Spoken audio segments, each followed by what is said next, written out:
And we resume the regular portion of the Board of Education meeting. Is there anything the board would like to move from consent to new business? And I would like to add the approval of the submission of the Illinois State Board of Education maintenance grant to new business, and I'll entertain a motion to approve the agenda as amended. So moved. Second. And a roll call, please. Mr. Kleisner. Ryan? Aye. Mrs. Simmons. Aye. Dr. Leller. Aye. Mr. Stalcup. Aye. Mr. McCauley. Aye. Mr. Mankowski. Aye. Motion carries 6-0. The amended agenda is approved. It is now time for board superintendent salutes. Great. So I'm going to start with Ms. Patterman, who's here representing Harder Middle School, to salute some of our students. Thank you. So on behalf of the Kaneland Middle School Athletic Department, I first want to thank you for giving us this time to shout out our athletes and our students who put so much time and effort, dedication into their sports.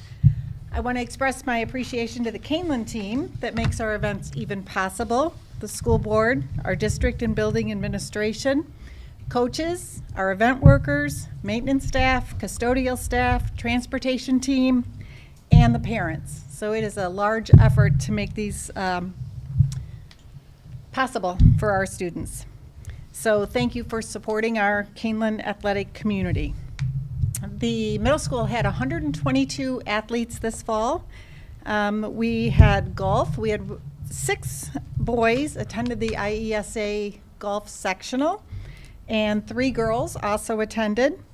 The boys were 4th place as a team overall, and it was a great team outing and a lot of parent support. Our volunteer coach, Kendall Lawson, is at a wrestling meet tonight, so she's unable to be here. We do want to notarize RJ Johnson. So RJ's goal this year was to break 80. He did qualify for IESA State at the sectional meet. He had a birdie on hole 18 at a very tough Metamora Fields golf course and finished with an impressive 79. That was 8 over par. So he met his goal and did a great showing at IESA State. We also had 71 cross-country runners this fall, 42 boys and 29 girls. Coaches Rachel Rebsim, Jeannie Richards, Phil Bellino, and Carrie Pitstick. And all participants in our IESA sectional this year met or set a PR or a season record. So they all performed very well at sectionals this year, sending a large team next year. So we also want to recognize our volleyball players, and most are in attendance. Our 8th grade team is in attendance this evening. So our 7th grade coaches, Kevin Hagan and Raven Wagner. And our 8th grade team was coached by Mike Bowie and Lisa Cheslakowski. Unfortunately, they were not able to attend tonight. But we do want to recognize our 8th grade team for an impressive season, 13-1 overall, and an NCJC conference champion. So girls, if you would stand, if you're in the audience, I do have a statement from coaches for you.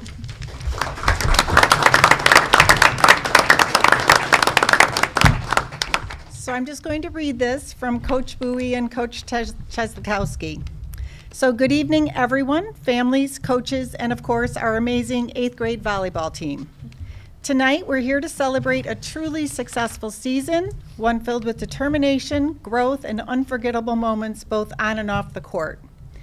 This team showed us what it means to play with heart. Every practice, every drill, every match was an opportunity where each player embraced a strong work ethic, supported each other, and had a lot of fun doing it.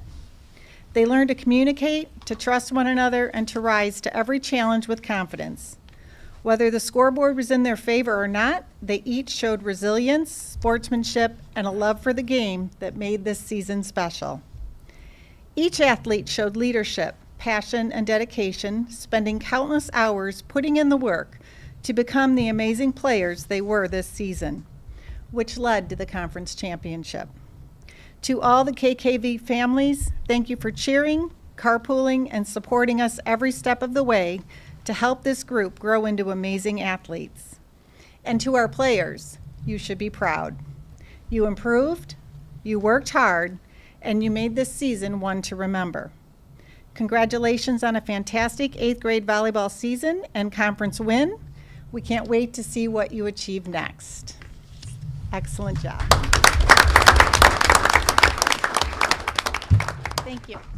Thank you. At this time, I'd like to invite Mr. Rollman to the podium to recognize our high school athletes. Thank you, Dr. Rollwing, great name, and Board of Education. We always appreciate the opportunity to be here. I always want to start out by thanking all of those individuals that work behind the scenes regularly. We have a great athletic department team, and none of what takes place would happen without that team. They never want to come to this recognition. They usually ask me not to mention their names, but I always want to make sure that I acknowledge them because this is a group effort, of course. So we had about 365 athletes this fall, down a little bit from the last couple of years, but still a strong showing. And there were a lot of really positive things that you're going to hear about from some of our athletes and coaches this evening. And then a few of them that couldn't make it, I also have notes that I'd like to share with you as well. So we're going to start out on the courts with Coach Miller and our girls tennis team.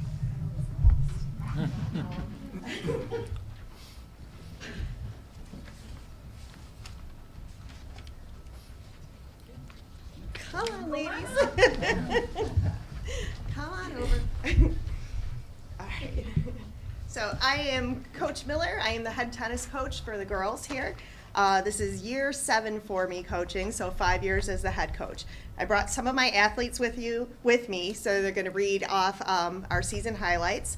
We have daughter of a board member, Riley Kleisner, who is also a team captain, Jade Lee, who is also a team captain, and then we have 2 varsity players, Ellie Wallert and Lydia Stover. Okay, this season we had 33 athletes participating. 18 of those were on varsity and 15 on fresh soft. Of those athletes, 24 of them were returning players and 9 were new players. For some varsity season highlights, at the Sterling Invite, we received a medal for 5th place, finished at second doubles with juniors Lydia Stover and Ellie Wallert. As a team, we took second place at the Rochelle Ladies Hub. Individual medals were awarded to first place at second doubles, Lydia Stover and Ellie Wallert, first place at third doubles, Greta Falk and Maggie Neville. We also took home first place for the second year in a row at the East Aurora Invite. Individual medals were awarded for first place at first singles, Hope Zeb, first place at second singles, Ava Zion, first place at first doubles, Jade Lee and Maya Heller, second place at second doubles, Lydia Stover and Lena Ariola, and first place at third doubles, Maggie Neville and Greta Falk. At sectionals, our second doubles team made it to the state qualifying round and had a heartbreaking loss. Luckily, that team is made up of juniors Lydia Stover and myself, Ellie Wallert. So we are looking forward to taking it all the way next year. Our fresh soft team found success too. They finished in second place at conference. Ribbons were awarded for first place Anna Ribsky and Hannah Rhodes. Second place Sophia Simmons and Chloe Pupich, second doubles. Third place Ashton Ruh and Sydney Pullman, third doubles. Third place Sydney Davis, first singles. We have some great talent coming up. And for our final highlights this season, we had 12 varsity athletes receive academic all-conference honors, GPA of 3.5 or higher. We are proud of the fact that our athletes work hard on and off the courts. We look forward to another amazing season next year. Thank you.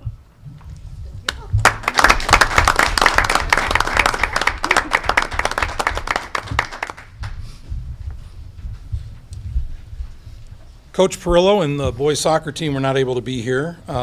They had a pretty good season, although their records, as Coach Perillo will tell us, were not what they had hoped for, they did work very hard. Our JV program finished second in conference play, and the varsity tied for first place with an 8-2 record in the Interstate 8 Conference.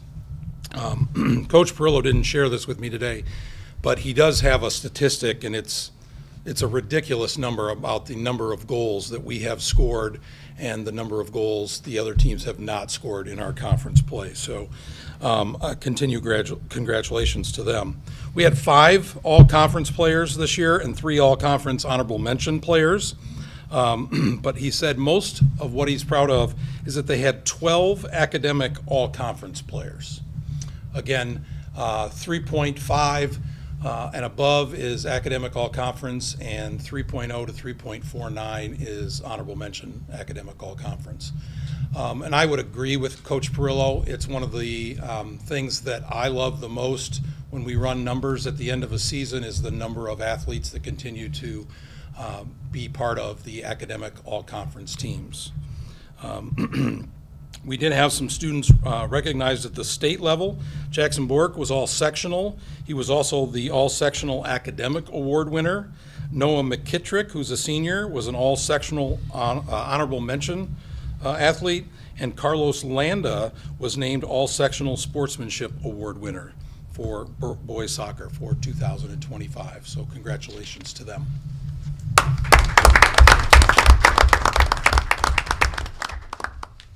Now I'd like to bring up Coach Violet and volleyball.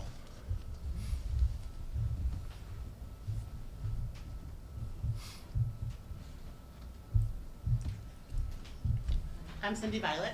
This is my 31st year at Kaneland High School and 25th year coaching volleyball.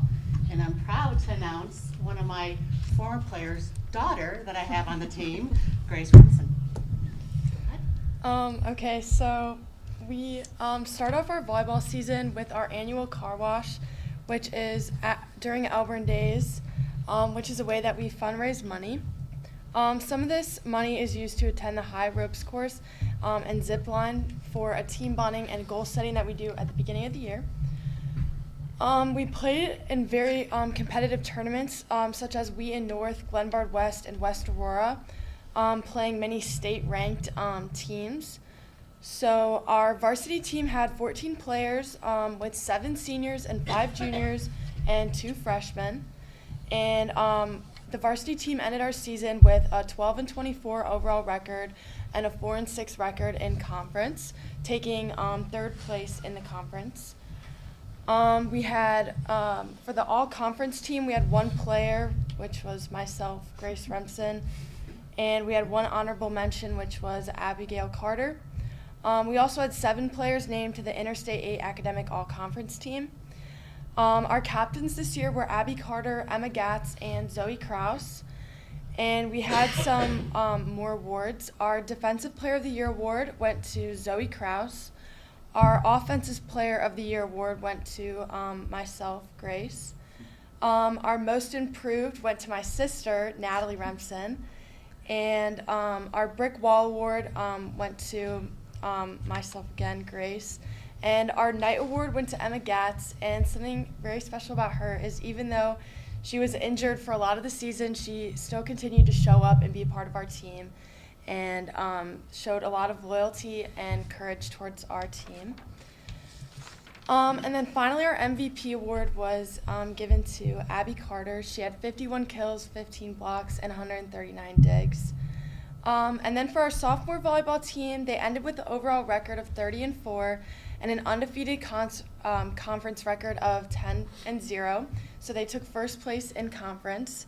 And they also had a coach, Betty Anderson, who is our very own Kaneland Hall of Fame coach. And finally, the freshman volleyball team ended with an overall record of 18-10 and a conference record of 6-4. So, yeah.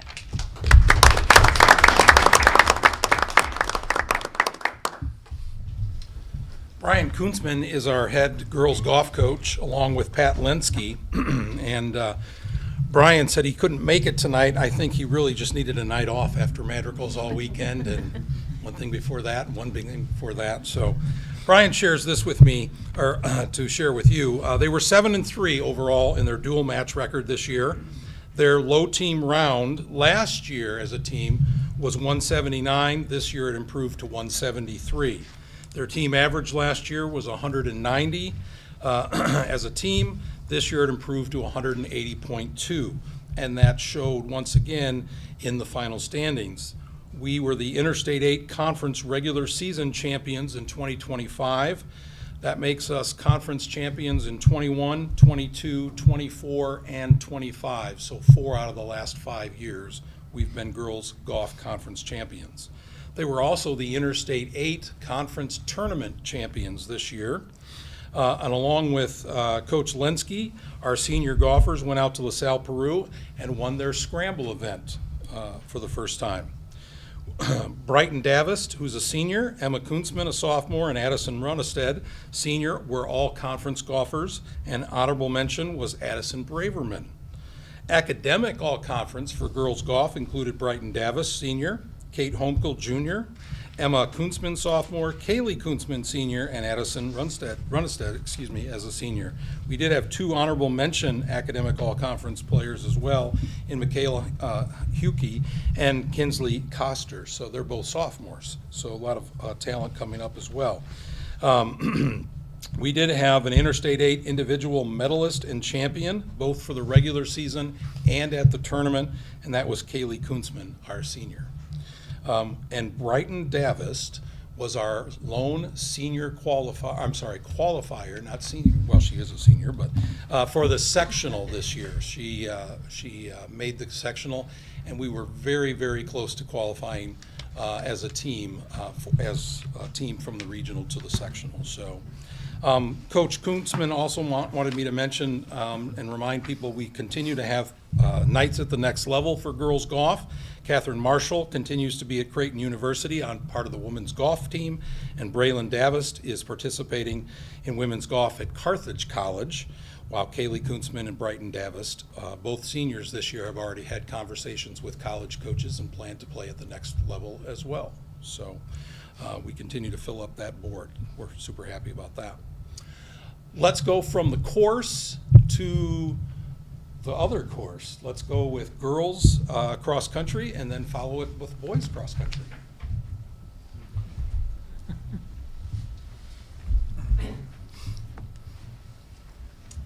Good evening. My name is Doug Ecker. I'm the girls cross country coach. It's my 39th year, I think. I'm not really sure anymore. We only had 8 girls in the cross country team this year, but they did a tremendous job. Because we had so few in invitations, we had to choose what level we'd run in. And so sometimes we'd run in as full teams, sometimes we wouldn't. But when they did run at the Sycamore Invitation, they were 6th. Oregon Invitation, they were 9th as a team. This is varsity scores. Eddington, they were 13th, and at Rock River, they were 10th. The only time we were able to run in a Fresh South level at the Sycamore Invitational, they finished 2nd as a team. At the conference meet, the varsity placed 3rd with Danielle Bauer and Marcy Judd during all conference. This is the 4th year in a row that Danielle Bauer has been all conference in cross country. At the Sterling 2A regional, they placed 7th as a team, and freshman Marcy Judd was able to qualify for the sectional as an individual. We also we find it's very important, along with the boys, to do community service work. And we volunteer annually at the Markland Center. And we usually go to feed our starving children when able to, but I think we plan on trying to do that in January, if we can find a time. As far as academic all-conference goes, we had Danielle Bauer, Grayson Cole, Annie Cole, and Bella Gruber. Okay, thank you.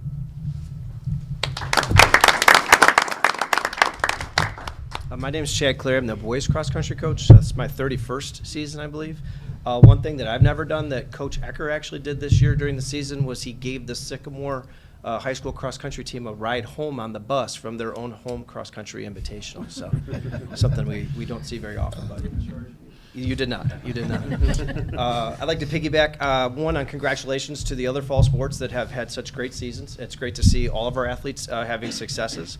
We'd like to also piggyback on the idea of thanking both our athletics administration with Mr. Roman and Mrs. Douglas in the office, and John Pavlak, who's that fall assistant AD. With two coaches on our side, the boys' side, that don't work in the school district, it's nice to have those lifelines within the building, and we're very grateful for all of them. Our cross-country course at home is one that other courses or other schools try to mirror or model because of the work that our maintenance department does. So we're very grateful for the effort that they put forth to help us put up great meets like the Eddington Invitational, and we also got to host the conference invite in October. As far as our season recap goes, in June, we started with practices at 6 a.m. in the morning, so high school boys and girls were getting up at 5-something to be there 4 out of 5 days a week to start their practices. July, we went as a boys team over to Stronghold Castle in Oregon so that we could have some team bonding experiences, but also to work on some classroom work to help get ourselves ready for what we needed to focus on for the season. In August, our team came in the first invitational and won the Kane County Invitational Championship at Settlers Hill. Carson Kaiser won that meet, and it was the first of 6 individual championships that he'd won throughout the season. In September, we were home hosting the Eddington Invitational, where both our Frostoff and our varsity teams finished in the top 5, with our Frostoff boys finishing 3rd. In October, we were 2nd in the conference this year. Kaiser and Evan Wilden, were all conference runners for our team. That's top 11 in the meet. And in November, we went to the sectional not expecting to have an opportunity. Well, we expected there was an opportunity for us to qualify, but did not expect to do so. And we found a way to get a 1-point win out of it in that we were the 7th qualifying team out of it.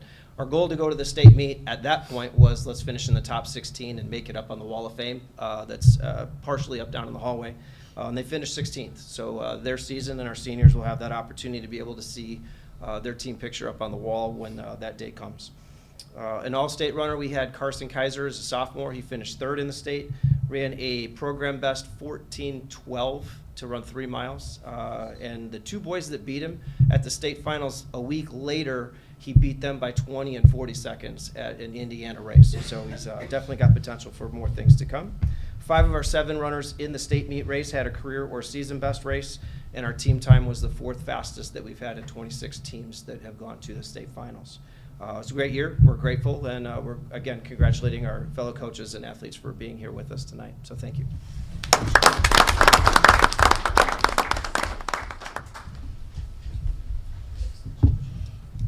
Coach mentioned some of the events that we go to, and of course Eddington is one of those large ones that we host. And I know we try to make an effort to do this every year, but none of these events, and we talk about the athletic department and those individuals behind the scenes, and then behind those scenes are the countless number of volunteers that we continue to get within the Kaneland community.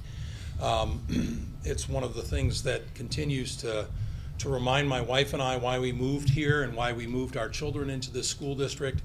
I think we have probably 24, 25 volunteer coaches right now. We've onboarded, I think, 2 or 3 in the last month alone. It talks a lot about who we are as a community. I'm glad that Coach mentioned Coach Ecker getting those kids on the bus and taking them. Another situation we had this fall is we had a team coming out for soccer. Their AD called and said, hey, we're going to be late. Our bus just broke down halfway there. About 3 calls later, we had one of our buses going to pick them up.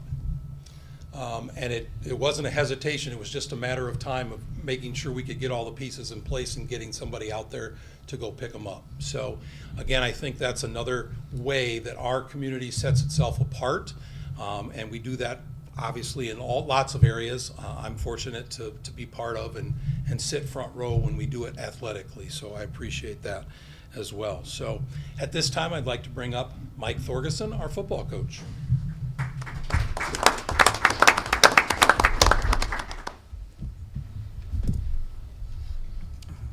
Just wanted to start off thanking the board, Dr. Rowling, for having us out tonight or asking us to share about our seasons. As far as the football team, we had a very successful season this year, going 8-3, making the playoffs, winning a playoff game, and placing 2nd in the Interstate 8, which we haven't done in about 5 years or so. Plenty to celebrate. Our freshmen had an 8-1 record. Our sophomores had a 3-1 record, and our JV also earned a 3-2 record. So a lot of winning in the program. We also gave out / purchased more helmets than we've ever given out. Yeah, the numbers are good. I think 5 years ago we were sitting less than 70. We gave out over 105 helmets this year, so it's good to see. Some highlights of the season, although this wasn't this year, I think it needs to be mentioned. Our senior class was 0-9 as freshmen. They didn't win a single football game. I think by the time they were sophomores, they won a few. They didn't have a winning season. Last year, they won 5, and then this year they were able to climb to making the playoffs, winning. It just kind of shows the full process come to light. A highlight was defeating our rival Sycamore. If we went 1-8 this year, but we beat Sycamore, that's a good season. So we'll take it. We avenged another loss to the defending state champs, Althoff Catholic. We went to St. Louis last year to lose a game to a bunch of kids that you can watch on Saturday afternoon this year. They came up to us. We beat them. We win a playoff game. That's always a big goal for our team. Although it wasn't a victory, we lost to an undefeated Belvedere North team who ended up going to the semifinals. We were up 17-3 at one point. Still not quite over that one. But solid effort. Couldn't be prouder of this senior class. Just probably one of my all-time favorites. Great group of kids. The all-conference selections, Brady Allstott, Carter Grabowski, Jalen Carter, Brady Brown, Jack Parker, Rogan O'Neill, Jake Buckley. Jake Buckley earned Offensive Lineman of the Year for the Interstate 8 Conference outright.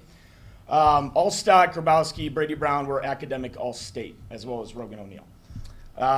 Jake Buckley was first team all-state for the Class 5A. Carter Grabowski was honorable mention. And I just want to say that this year was made possible by a very supportive Kaneland community, including our parents, a great coaching staff, a great athletic office, and just a great group of kids, especially our seniors. Thank you.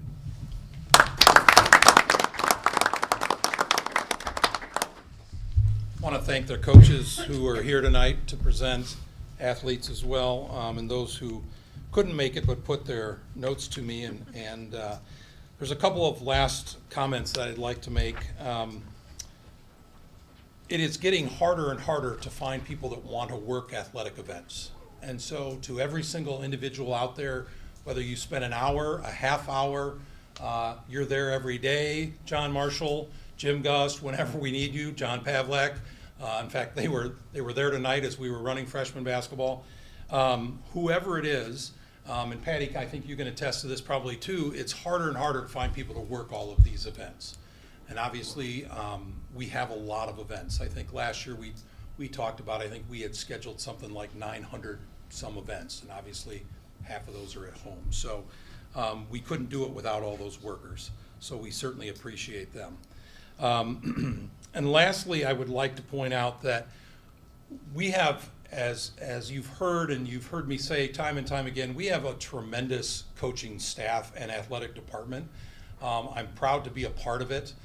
And our coaches have gone yet one more step above where I thought anybody could go, because throughout all of this going on, whether they're in the middle of a season or preparing for that winter or spring season, please understand that not just our head coaches, but our assistant coaches, our volunteer coaches are working pretty much year round. And then throw on top of that the amount of time and effort and input that they have put into our planning of this referendum project. I am exceptionally thankful for all of them, for all of the work and all of the insight, the amount of things that they have thought of, discussed thoughtfully and respectfully with each other, and really worked as a team to provide our architects and engineering firms the information that they need to get us to this point. And I know that that will continue, so I want to thank them publicly for all of that work. And I want to thank you for having us again tonight. Thank you.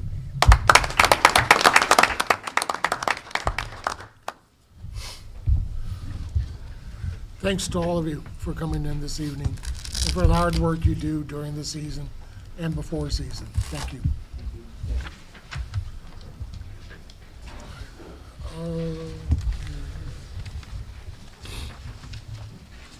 Okay, we move on to public comment. Oh, consent agenda? Oh, yeah. The board appreciates everyone in attendance this evening and invites you to stay as we move into the new business part of the meeting. We understand that not everyone is able to stay for the entire meeting, and we want to make you aware that this is an open meeting and you are able to come and go as you need. We look forward to seeing you at future meetings. Tonight's consent agenda that contains the following information. 1, approval of parameters for accounts payable and payroll, December 2025. Number 2, approval of the treasurer's report, November 2025. Number 3, approval of the minutes of the November 17, 2025 regular meeting. Number 4, approval of personnel.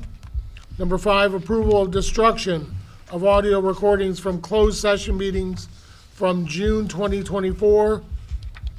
Number 6, approval of policies from press, issue number 120, second reading. And the following informational items. Number 7, Freedom of Information Act request report. And number 8, student suspension data report. We'll now entertain a motion to approve the consent items listed. So moved. Second. And a roll call, please. Mrs. Simmons. Aye. Dr. Lawler. Aye. Mr. Stallcup. Aye. Mr. McCauley. Aye. Mr. Mankivsky. Aye. Mr. Kleisner. Motion carries 6-0. The consent agenda is approved. Public comment section. We use the public comment We use the public comment section as an opportunity to listen to our stakeholders. The board does not debate or engage in conversation during this time. I'd like to remind everyone to state your name and village of residence for the record. Please limit your comments to 3 minutes or less. Public comment is a maximum of 30 minutes with a 20-minute total length of time for any one subject. Those who speak are asked to maintain a tone of courtesy and civility. And I have one person signed up, Mr. Roman. I appreciate the opportunity to speak as a parent and a community member. This past weekend, because of the great team that we have at the high school, I was able to go to Texas and experience my daughter's college graduation a semester early. And I wanted to come tonight and thank Dr. Burchell, because Dr. Burchell worked so hard with Fox Valley, and he was the one that hired a gentleman named Mike Houston.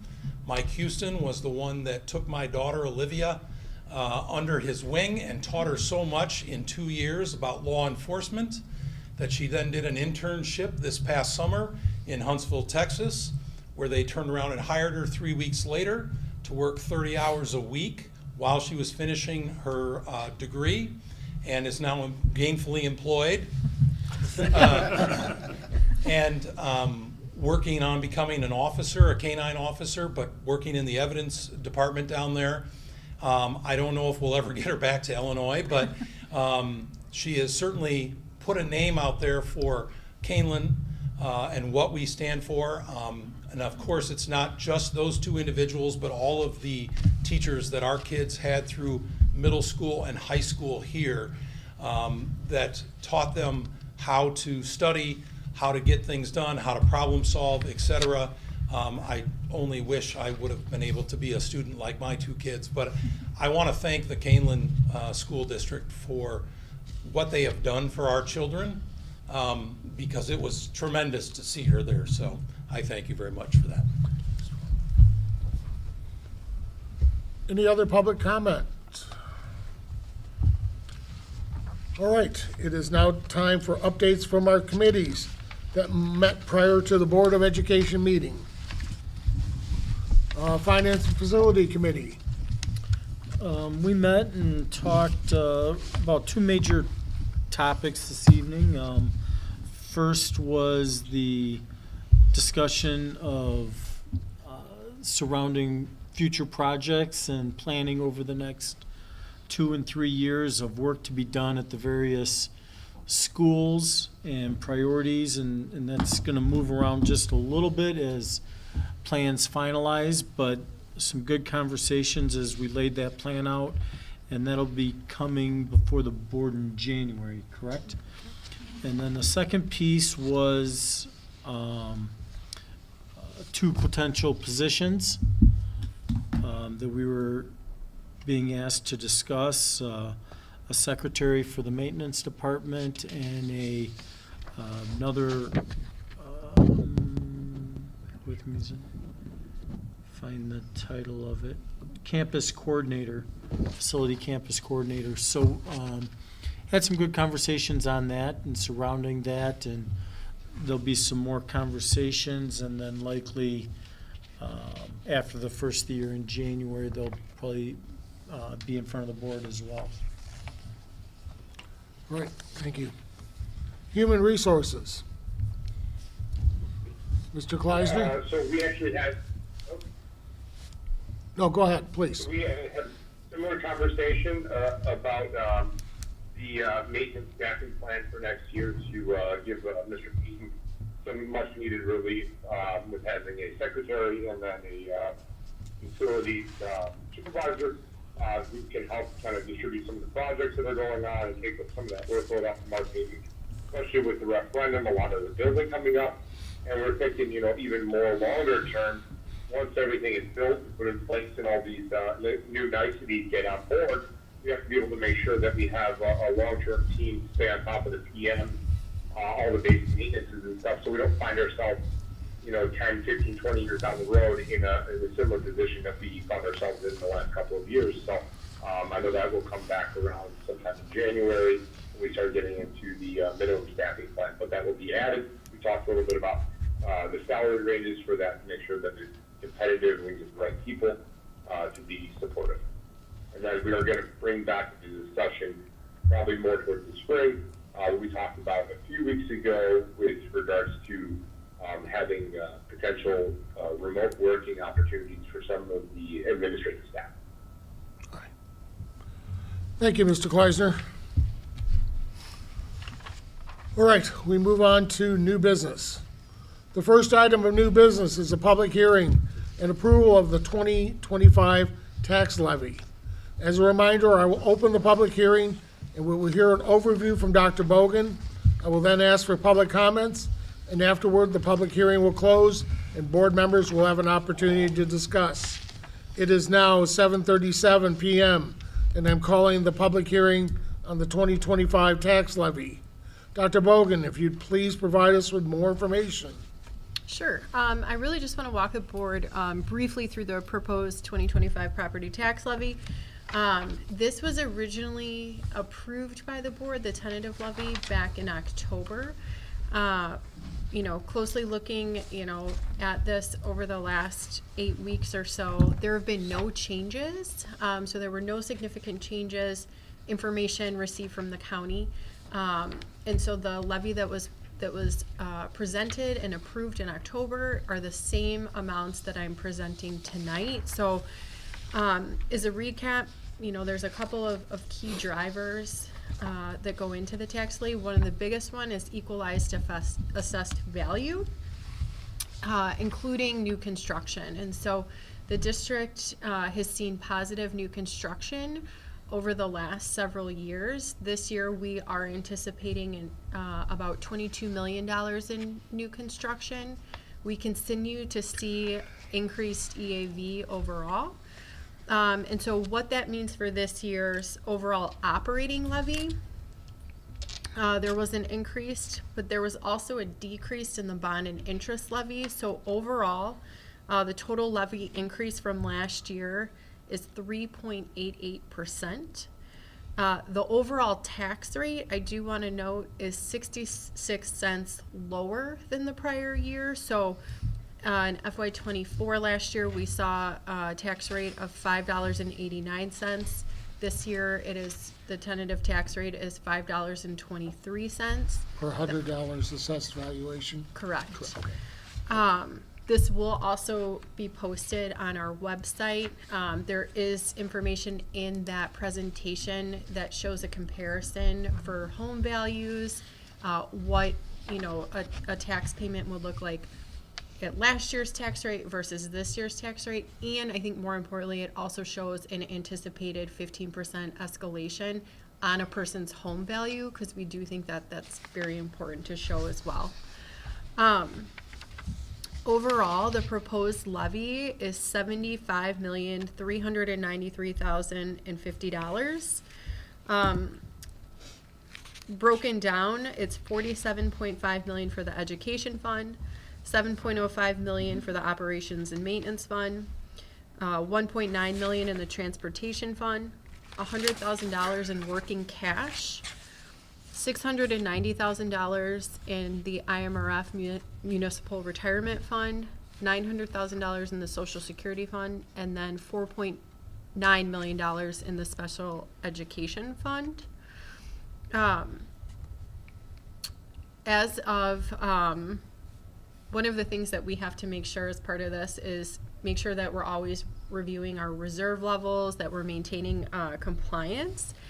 There is a public act that states that, you know, we need to compare not only our last 3 years balances in all of our funds, but also there is a law that says we are not to exceed operational fund balances of 2.5 times your operating budget.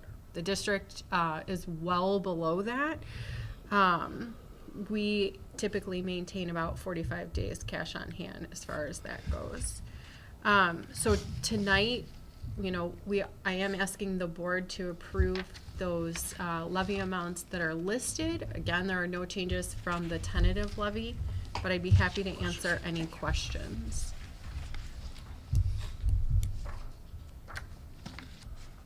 Questions? All right. At this time, we will invite the public to make any comments on the 2025 tax levy, keeping in mind the guidelines stated earlier in the meeting. Any public comment? Careful what you wish for. All right, hearing no public comments, I will close the public hearing at 7:42 p.m. I will now open up discussion among the board on the approval of the 2025 tax levy.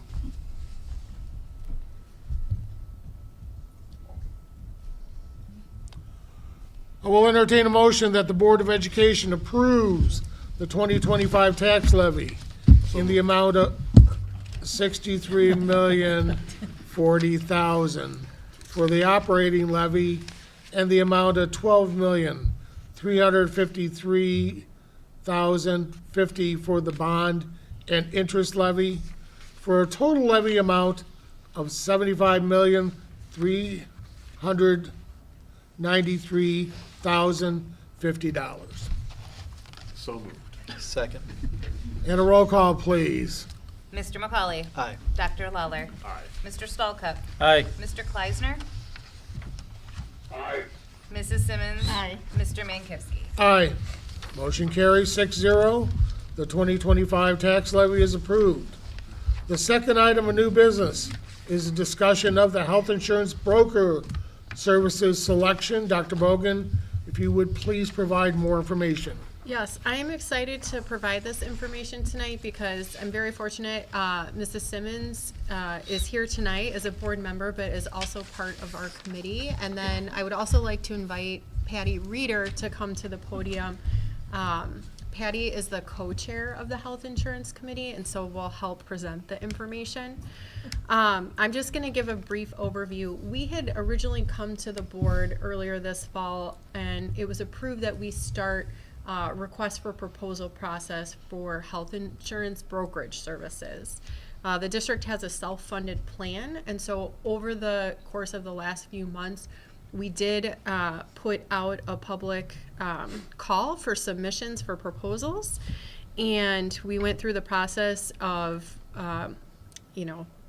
receiving those when we got them all in, going through, and then inviting a couple of firms to come back for the interviews. And based on those interviews, we do have a recommendation. So I do want to turn it over to Mrs. Reeder to talk a little bit about that. Thank you, Dr. Bogan. Yeah, we did interview last Tuesday night our current broker, Horton, and then new broker, Gallagher. And on behalf of the interview team, Dr. Bogan and I are happy to recommend moving forward with Gallagher as our new broker.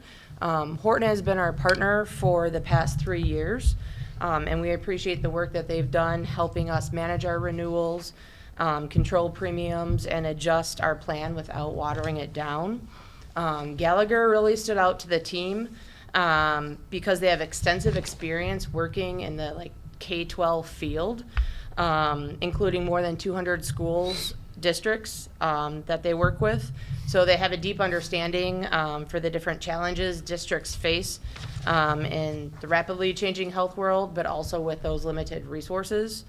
Their model, the Gallagher model, includes a dedicated team that would work closely with our school district. And we feel confident that this will give us a consistent guidance, clear communication, and proactive support throughout the years.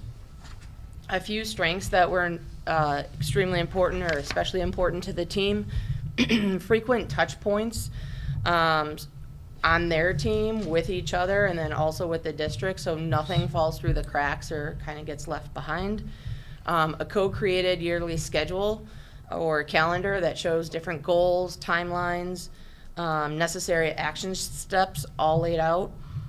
Support educating our employees about their benefits, things like what is or how do I use the EAP, how does flex spending work, and then a strong attention to detail, including the upcoming deductible changes a few years from now is already on their radar, and just the different layers that school districts have. Looking ahead, the interview team felt Gallagher's experience and team-based approach will best position Kaneland to meet the challenges ahead. And so our interview team is excited about the opportunity to work with them and to continue to provide strong competitive benefits to our employees. Yeah, thank you. Is there anything that you would want to add to that, Mrs. Simmons? I would about say the only thing about process? that, what really stood out for us for Gallagher too was the commitment they have for our teachers. A lot of our teachers, they're not in healthcare. This is, they're here to teach. And so the struggles that they've had, and we've seen a lot lately, some of the changes that we've made, like with pharmaceutical changes and stuff, they need help. They need the support. There's a lot of things that have just happened. They've paid more than they should have, or they didn't understand their plans and stuff like that. Gallagher is going to be here. They've even talked about being here on site, like during open enrollment, to talk to the students, to do that. And I'm sure HR-wise, that's probably very helpful too, especially our younger staff. They don't understand this part of their world, and to have somebody that is willing to come in, their commitment to our staff was just next level. It was amazing to hear the conversations. It was so different compared to what we've had to what we can have next. And so I think that's what we're more excited about and the cost savings of, I know there's cost to it, but there's going to be cost savings long term, because if we can get our staff to do things, to do their physicals, to use EAP and use a lot of the resources, we're going to save money long term too. So that was, I think, really huge. It stands out for our staff. Yeah. We also, I think, as a team, we're really impressed with just the organization, the level of detail, again, in their communication, the different technological platforms that they use, and the level of professionalism and support that they were able to outline for our team was just far and above from the other proposals. So, from the other interview. We had even asked them, what are things that we should be doing? And they were they gave us, great idea. These are conversations they want to have. They're we want to know what you're doing so we can incorporate ourselves in. So, Kaneland's not going to change. It'll still be our vibe, but they're going to then take us to the next level. Because we don't know what we don't know when it comes to healthcare. And so that is what we need out of our broker, is to really guide us and answer those questions. And not for us to ask them questions, for them to kind of take that lead and really direct us. So. All right, thank you. There is no action necessary tonight for the discussion of the health insurance broker services selection. The third item of new business is the construction planning update. Dr. Rowland, if you please provide more information. I would love to. So, as usual, we remain busy planning our construction. Our core planning teams for academics and PE athletics have wrapped up their initial rounds of meetings. Subsequent meetings will happen on an as-needed basis following the initial design work. I want to thank all of the community members that dedicated hours of time on Wednesday evenings, sometimes arriving with some pretty crappy weather, in order to help provide those insights to help our team and our construction partners really start to put their ideas to life. User groups with relevant staff, that's a hard word apparently, have taken place to elicit additional feedback on initial designs and features. Meeting with staff groups, especially those that are directly impacted by the early construction. We love hearing from them as to what they want, especially as we try to navigate some challenging decisions. The administration has had meetings with Wold architects and other specialists to discuss mechanical, electrical, and technology standards. If you ever want to talk outlets, let me know. I'm down to talk some outlets. And then 50% construction documents have been delivered for the transportation and maintenance buildings. They're being reviewed to develop a more detailed budget assessment. Moving forward, we will be holding an optional meeting for Kaneland High School staff on Thursday, 12/18, to provide updates and answer any questions that they have as we start to get to the point where we have more formulated plans. And then Wold Architects and Nicholas and Associates Construction will be coming to the Board of Education meeting on 1/26 to provide a detailed update and answer any questions from those experts. So I would ask if there's any questions for me this evening.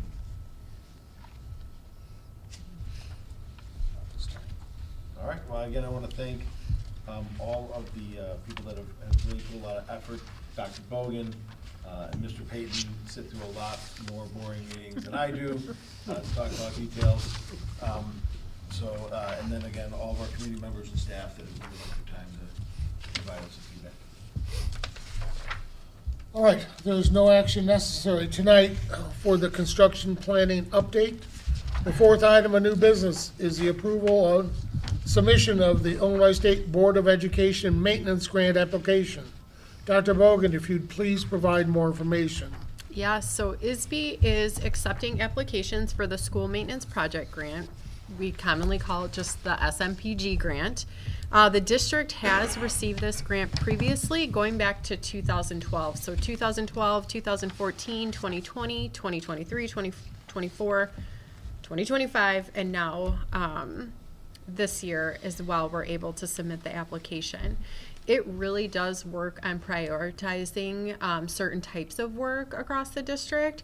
So think health, life, safety, site improvement, some of those larger scale projects that maybe districts wouldn't otherwise be able to fund. It is a dollar for dollar matching grant, and there are up to $50,000 that you can ask for and be awarded. This year we are asking for the full amount. We do have a large scale project that we would like to do this coming summer at Kaneland Blackberry Creek Elementary. It's a full parking lot replacement, as well as under drain and drainage improvement at the site. And so all in, we anticipate that that project will be about $700,000. So we definitely meet the requirement to get the full $50,000 back from the state, so that will help offset that cost. Blackberry Creek was originally constructed in 2004, and then additions were completed in 2009. The existing asphalt surfaces are definitely at end of life, which is why we chose this project. And it is on our capital planning project that we discussed at committee earlier, and that we do anticipate bringing back to the board for discussion at the first meeting in January with approval at the second meeting.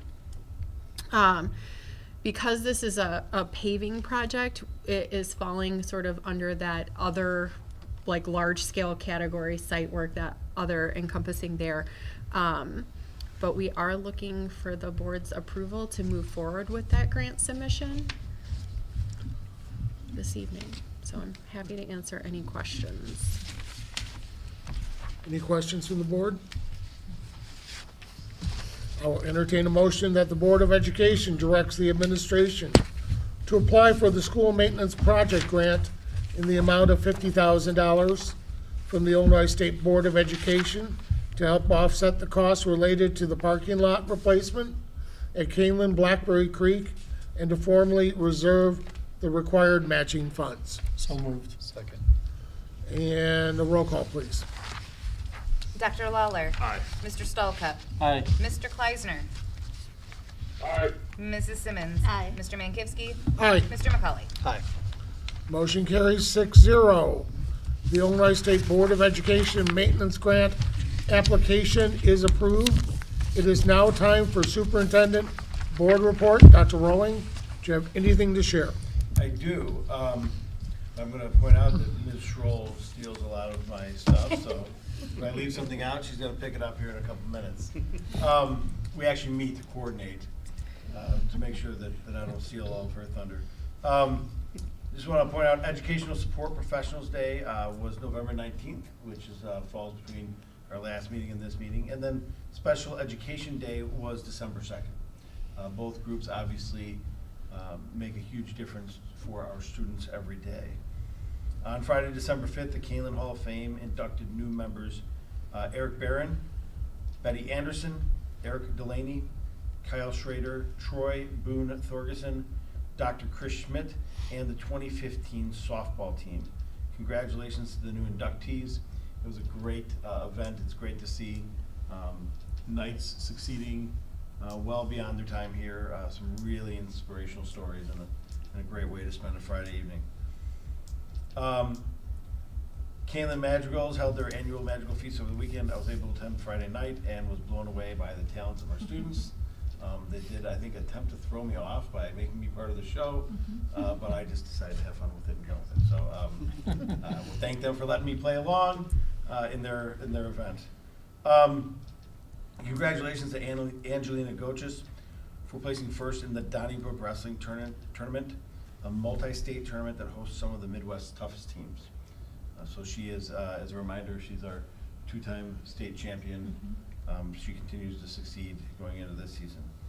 Ms. Schroll's going to talk about finals, but just a reminder that winter break will begin after school on December 20th, and school will resume on Monday, January 5th.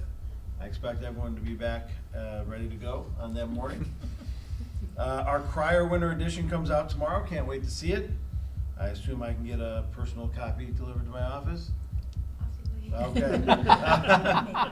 And then today, we announced, Ms. Axel and Mr. Chavez came along for the ride. We announced this year's nominees for our Kane County Educator of the Year Awards.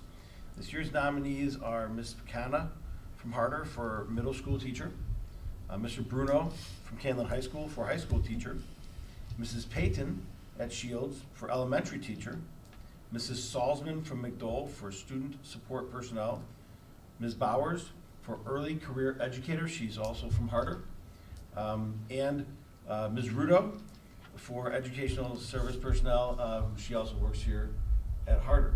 So it was a great way to spend an hour recognizing our students. We surprised them in their classrooms, disrupted a little education, and got a lot of big smiles and some shocked looks. So they will be recognized at the Kane County Educator of the Year Awards in May. As a reminder, last year we did have Ms. Pitstick won Middle School Teacher of the Year, so we're hoping for to bring home some more trophies. That's all I got for today. All right, thank you, Dr. Rowling. Dr. Bogan.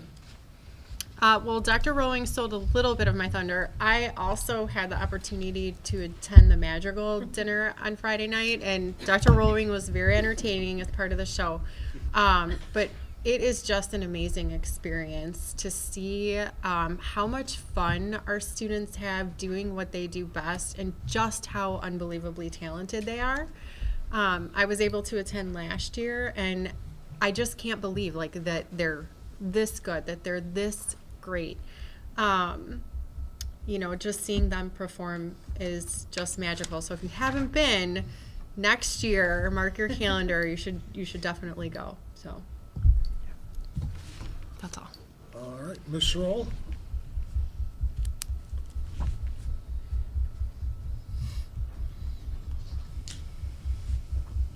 Good evening.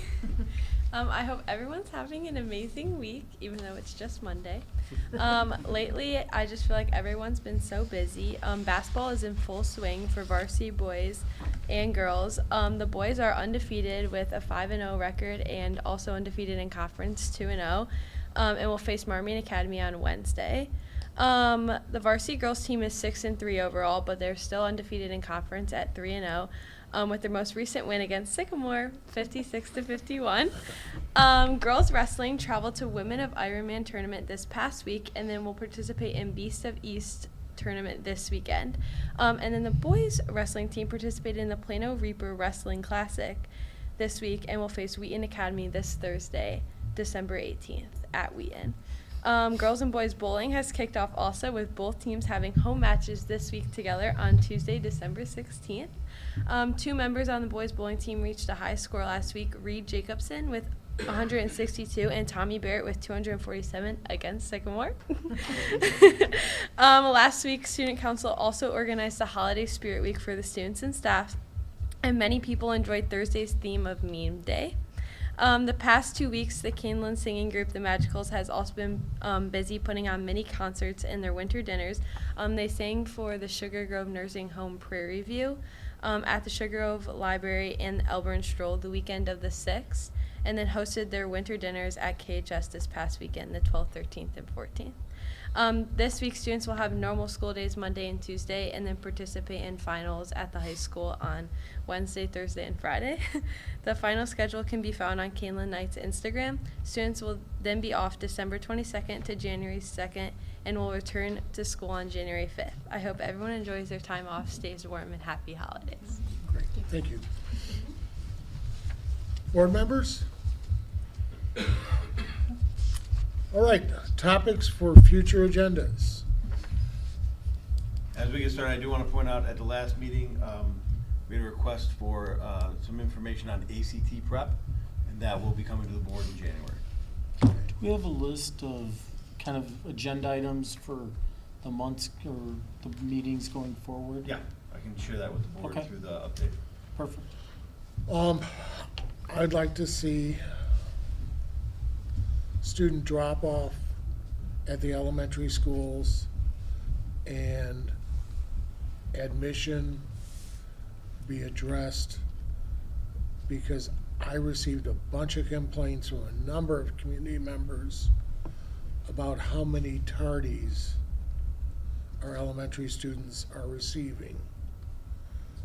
And the fact that they're only given 5 minutes from drop-off to, from admission to the building to get everything put together, we need to address it. Sure, and just so the board knows, I will be meeting with our elementary principals on Wednesday to begin those conversations. There are some structural, some logistical, and some contractual issues we have to try to work through, but we are going to work to find solutions to make that arrival a little bit easier for our students. Can I ask, what is the temperature? What does the temperature have to be to allow the students into the building, or what is the rule, or is that per principal, or how does that work out? Generally, generally the raw temperature would be a real feel around -15, but there are other factors that go into that. Rain, super windy, things like that. So some of it is at principal discretion based on the factors in the moment. But generally for like a blanket temperature, we would use approximately -15, Okay. which is based on guidance, similar guidance we use to determine when we should call a cold day, when kids should be out for recess, and all those types of things. Because my only concern is, I know I mean, 0 degrees is cold, 5 degrees is cold. I know there's parents that have to rush to work. Their kids are out there 20 minutes, 25 minutes, and I think that's, you know, too many minutes, depending, even at 0 degrees or 5 degrees, you know. If there's an option or something to allow the kids to get in a little earlier, you know, but. Yeah, we're gonna work through some possible solutions, and I can keep the board up to speed as we have those conversations. Any other? All right. There is no closed session scheduled as it was held at the beginning of the meeting. Therefore, after the vote to adjourn, the recording of tonight's meeting is concluded. It is now 8:05 p.m. and I will entertain a motion to adjourn the meeting. So moved. Second. All in favor? Aye. All opposed? You guys have it, the motion. The meeting is adjourned.